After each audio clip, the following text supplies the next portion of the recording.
Aloha to everyone out there across the islands. I am Juliet Doty here at Akaku Studios on Maui, bringing to you Astrology Now. We are in the eclipse tunnel, as they say, and a partial solar eclipse, new moon in Virgo, is occurring on September 21st at 9:54 a.m. Hawaiian Standard Time. And so it is incoming. A partial solar eclipse happens when the moon comes between the sun and the earth, but the moon only partially covers the sun's disk. The partial solar eclipse begins itself at 7:29 in Hawaii in the morning. It peaks at 9:42 a.m. and it concludes at 11:53 a.m.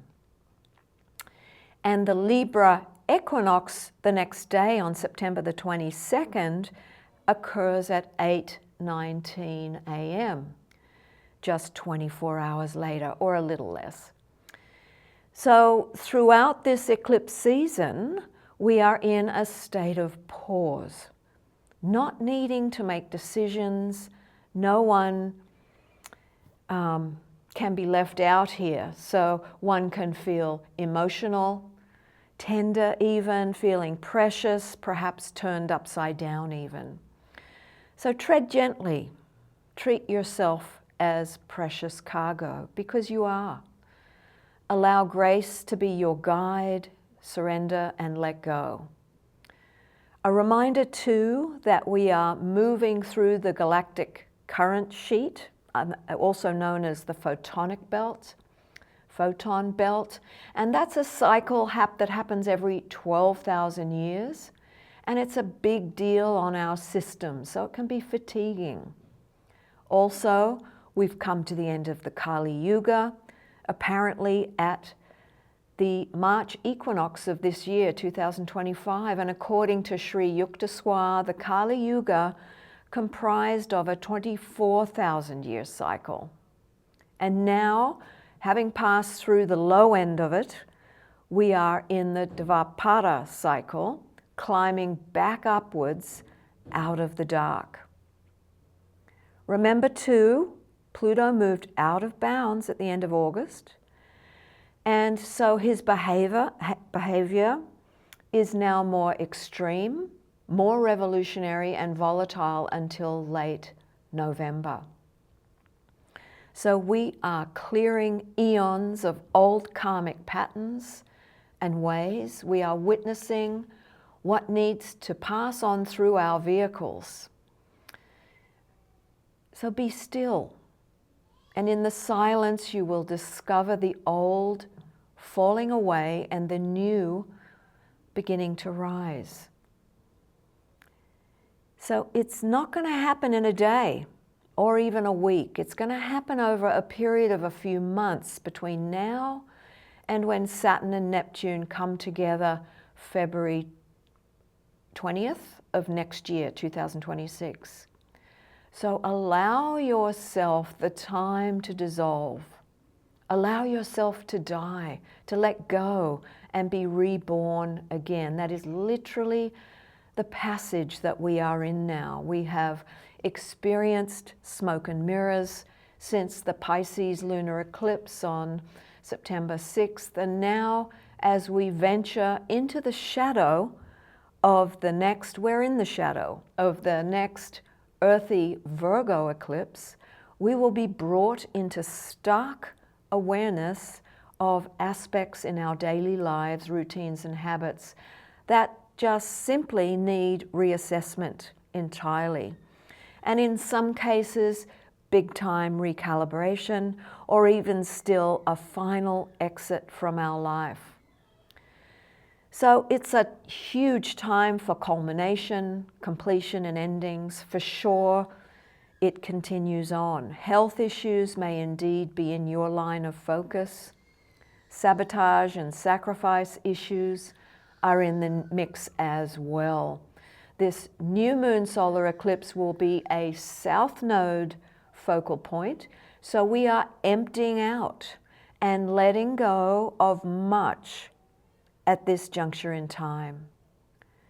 So what recurring patterns keep happening for you? What beliefs are simply over? Where is there still self-criticism and judgment? Perhaps moments of perfectionism and even self-masochism. These are all Virgo attributes. So it's a time to be ruthlessly honest with your dear self using love.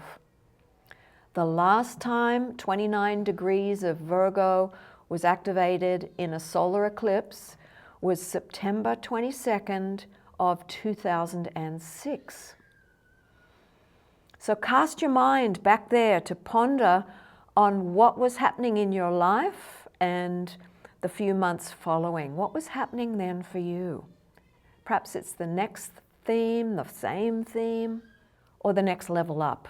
The Virgo new moon solar eclipse enters a beautiful kite, creating and offering a way out to lift up and fly above the madness and chaos out there. There's plenty of that. The kite has a big signature from Neptune, together with a side note from Chiron, asking us all to up our game on our individuation and sovereignty when we are in relationship with anyone or anything, and trust, have faith in the universe itself. Let go into the flow of the majesty and grace that is actually available if we would just allow. Use your discernment, Virgo, utilizing the asteroids Chiron and Eris in Aries, squaring to Jupiter in Cancer. It's prompting us to ask ourselves, what is our truth? What is your truth? Is there a deeper purpose and meaning for you to grasp? And remember, nourishment is the container available to employ now as you step up and express your autonomous self. Own who you are, ensuring your sense of safety in the process as you expand into your warrior self. That's Chiron. Again, Chiron and Eris opposite Mars. And Mars is at 29 degrees of Libra. So this is about initiating a strong influence to ignite and take that action and make sure no one is marginalized, slighted, or left out. Mars wants to even out the playing field and will generally take the path of least resistance, particularly in Libra. So easy as you go there, as the Mars harmonic can be combative given the circumstance, any way you cut it. So breathe in and out first is the better way to go about any relationship glitches. The new moon at 29 degrees of Virgo opposite Saturn. So there's all kinds of aspects happening with this eclipse. So this opposition to Saturn in Pisces, conjunct Neptune in Aries, is asking us to surrender the old ways and structures and allow the dissolution of perfectionism, self-sacrifice, and doubt, whilst anchoring into faith and trusting the flow of life, even as there may be some endings and culminations, completions, and some karmic bits and pieces in there as well. Allow parts of yourself to crumble. It's okay to do that.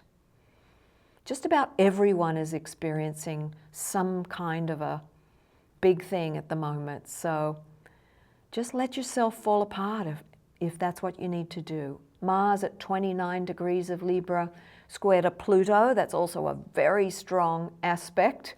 How can you join the power players and not give away your power and maintain good relationships? So that's a big one right there. The North Node in Pisces trines to Jupiter in Cancer. That's such a wonderful support system in place for us to all nourish ourselves and others. So we have now the equinox, which runs right after. So the two together makes it really a strong time. So the eclipse is on the Sunday, the equinox is on the Monday. So it's just 24 hours later, or just less, on September the 22nd at 8:20 a.m. Hawaiian Standard Time. So it's the autumnal equinox chart, and we have 9 bodies in early degrees. That's a big deal. It's extraordinary and it's unusual indeed, consisting of the Sun in Libra, 4 outer planets that are influencing us in a big way, the relationship planets Mars and Venus, and then there's 2 asteroids. It's really powerful in these early degrees, meaning new beginnings, potentiality to create at the next level. So as we dissolve, we're being reborn. Remember that. So close to the eclipse, yes, the kite is still in play with that big signature again from Neptune. Slightly different though this time, together with the same side note from Chiron in the eclipse, asking us to up our game with our individuation and autonomy. When we are in relationship, this is where it's a bit different, in relationship with anyone or anything, and trust and have faith in the universe itself. Mars will be in Scorpio at 0 degrees, conjunct Haumea, the goddess of fertility and creativity, at 1 degree, square to Pluto. So another strong piece here. So surrender the little self to the higher will. Strong power plays will be brought to the fore as the push for creativity is impressed upon us all to own our power and move forward, implementing and sowing fertile seeds for our future. So get creative, me included.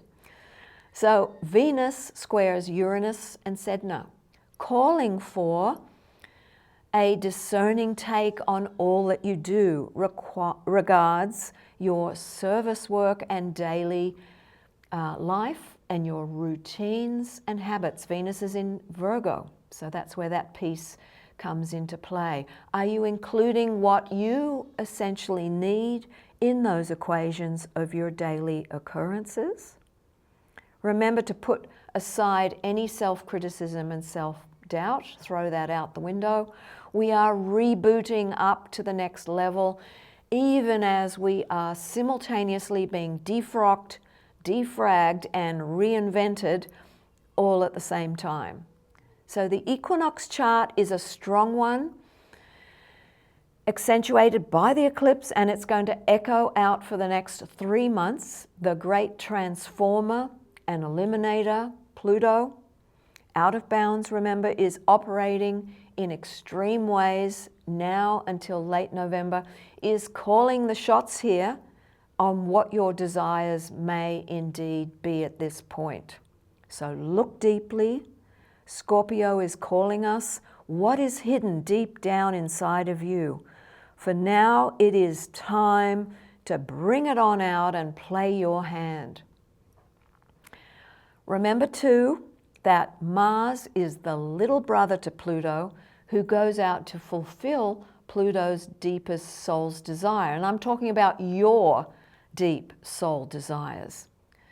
So we're being asked for Mars to go out and take action with our own individual desires and collective ones. So Pluto beats the drum of electric change in Aquarius, yet he is assisted greatly by Uranus, the ruler of Aquarius, evoking eclectic, out-of-the-box liberation and awakening for us all.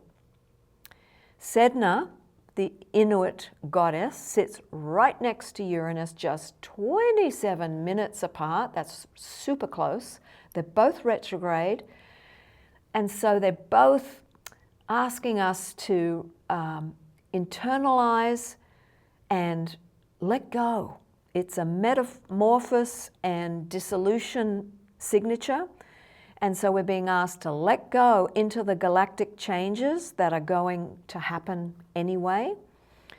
She has come from the outer reaches of other galaxies, some 11,600 years away, bringing assistance and information to help us out. So with Uranus and Sedna tightly together, you have a dynamite liberating effect happening. So look after your nervous systems, because Uranus rules our nervous systems. So adding into the mix, we have the incoming A1 Atlas. They were calling it a comet, but it has changed significantly by the day, that those in the know are not calling it a comet anymore. And so upon further scrutiny by those, the scientists out there, they've discovered that there's a fair bit of metal in this object moving at 60 kilometers per second, and it's half the diameter of the sun in size, and it's getting bigger. So in ancient times, objects have been seen like this one as omens, often linked to the rise and falls of rulers, upheavals, and taboos. Over the next few months, it is closest to Mars on October 3rd and to the Sun by October 21st, and it will be closest to the Earth by the solstice this year. So asking you the question, where is Scorpio in your natal chart? Because that's where it's happening. So there are harmonics of dissolution of our boundaries. There's a shake-up to our routines whilst awakening us to new possibilities. This object is certainly having an effect, and as an intergalactic one, it heralds information we could surely use now as our world changes so fast we can hardly keep up. We certainly are in transformative and life-altering times now. So let go. And what is over in your life, just let it go. You know what that is if you're honest with yourself, whether it's singular or even a few things happening. Leave no stone unturned, as we are in transition now like none other before. We are at the leading edge of time. So dive into your connection to your source. Bathe in nature as you nourish you. You need it. There seems to be nothing left else now to do. I know that's about all I've got these days. So our next lunation will be a full moon in Aries. That'll be strong. And that'll be on the 6th of October. And it will be in the season of Libra, the season of relationships and harmonization and balance. So until then, dear ones, tread gently as you go. A hui ho.